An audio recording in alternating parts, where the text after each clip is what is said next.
Okay, so this is this special chapter out of 2. But before we get going, I do want to say that I want to make it clear at the beginning of the story, Kai and everyone around you was not kind. So there will be some kind and cruel ideas, plus words, of course. And remember, he was mean in the beginning, and I am slightly rewriting chapter 3, even though it won't change the story very much. Anyways, the question is, how and why did overhaul / Kai Tuzaki fall in love with the reader / listener? Kai's POV. I ran my finger over every surface. The table, the dresser, the shelves on my bookcase, even the shelves. It was all clean, all too clean. No one in this damn house would be able to get this perfection that I so craved to see. Chrono, I spoke as a hum came from my right. Who was the one who cleaned this room? I paused, looking over towards him. It doesn't seem to be that one girl. I hummed as he only stared at me. I will go find out. He bowed as he then turned to leave the room. This was all too perfect to be anyone. Well, just anyone. Anyone that seemingly worked in this place. And anyone that seemed to want me on their good side. Cleaner than what I was normally used to. It seemed that my room had been sparkling just by how clean it was. Like everything in it was brand new. Old tomes that have been brought back to their bright color. Like they had just been made yesterday, while the windows and glassware were shiny and new, blown just out this morning almost. I had never seen 2 rooms this clean. My office, the same. Much older tomes, way older than this house, and possibly the Empire, were the same. Their old cases, newly brand new. The desk was organized. My ink and brushes seemingly swapped for new ones. The ink washed out and cleaned, as if the block had never been used.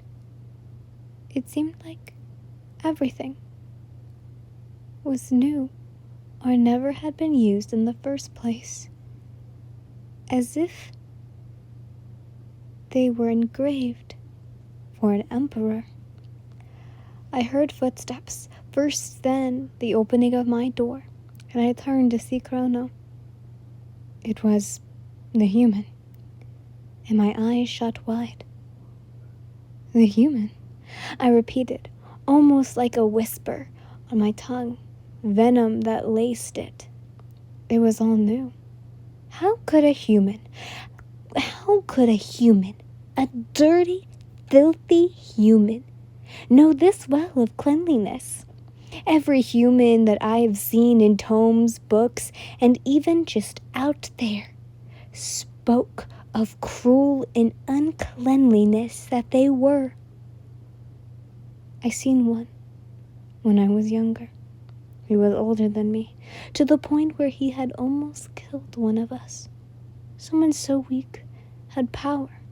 It was not from this world, but it was his will that caused humans to be so dangerous and filthy. So how was this one any different?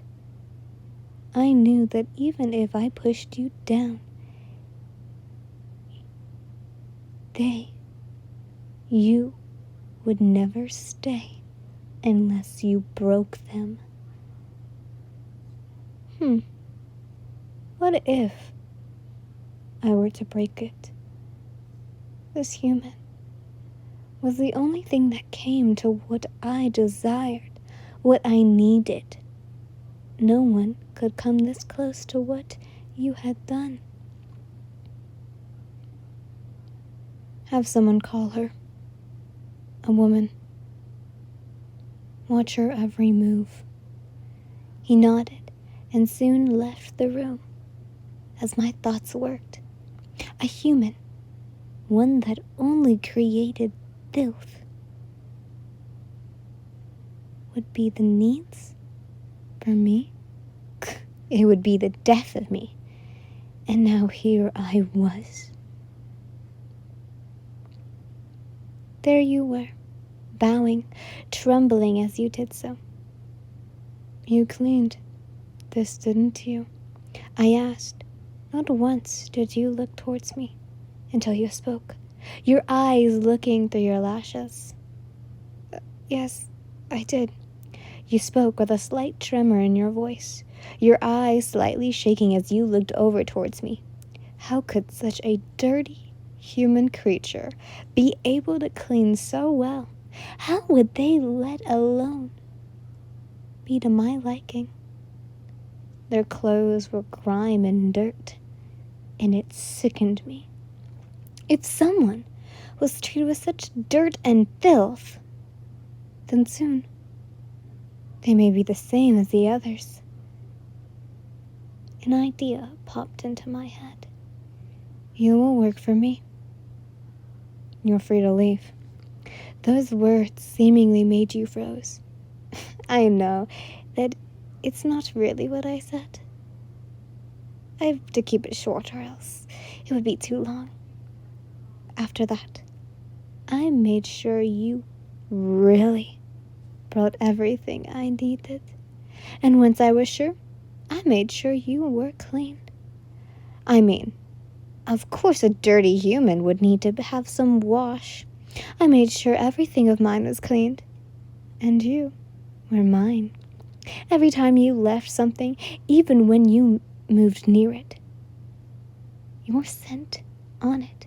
The more I seemed to be around you, or even the ideas that you touched, I just need more of it.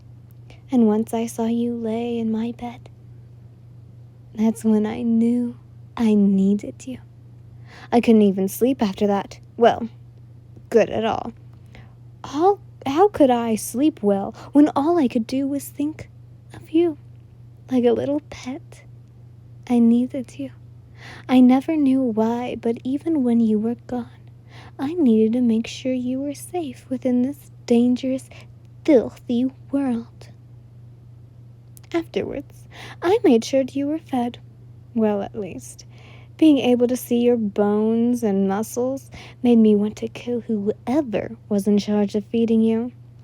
But seeing your face turn a brighter color as you cooed, humming away a tune I would never know the name of, the more and more I seemed to shower you with little things, made you seemingly work faster.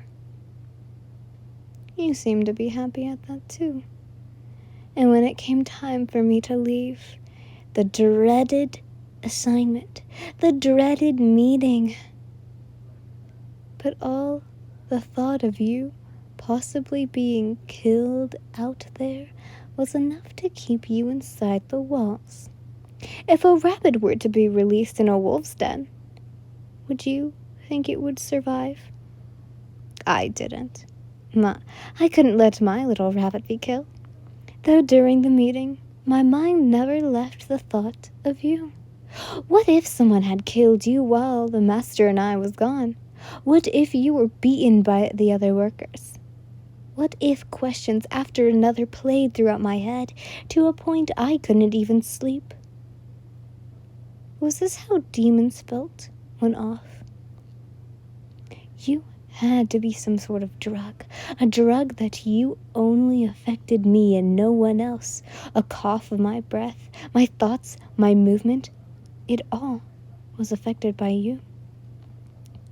Looking at my lips as I came home, the town lively dead as always, either offering deals or selling them for power. But I could faintly smell you. The smell that traveled either with you or from behind you like an army. I threw open the window that led outside, and it was clear. You had somehow gotten yourself in this filthy, disgusting, rat-infested town. Could you go any slower? Speed up, I shouted, slamming the window before me. If you had been caught dead in this town, were you back at the manor, alive? Or were you still on that incested idea of that stupid Tory gate? If we hadn't sped out, I would have jumped out and ran home myself. Why was no letter sent to me of what she was doing? I would have murdered her for not continuing her work because I was gone.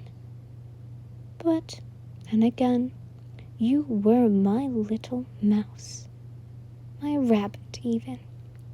And the gate didn't even fully open when I jumped out and bolted through the garden until I made it inside, looking everywhere for you.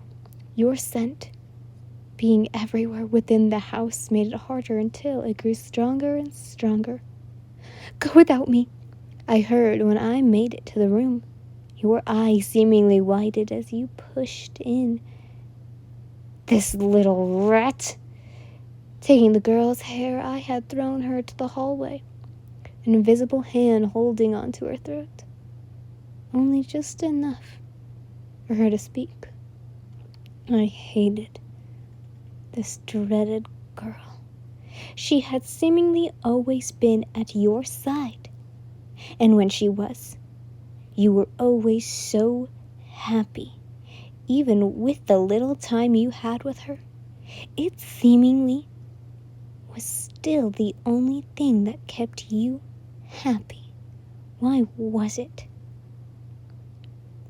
Who told you how to send her back? Her face was in pure terror as a hand squeezed hard, the black smog filling my vision around her. She spoke under her breath, only in a whisper. Letting go, I stood just above her. I see. I paused.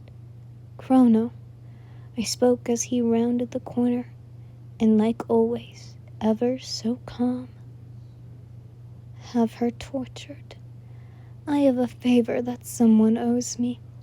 I turned, walking past him. I didn't want to listen to her gasp of pleas.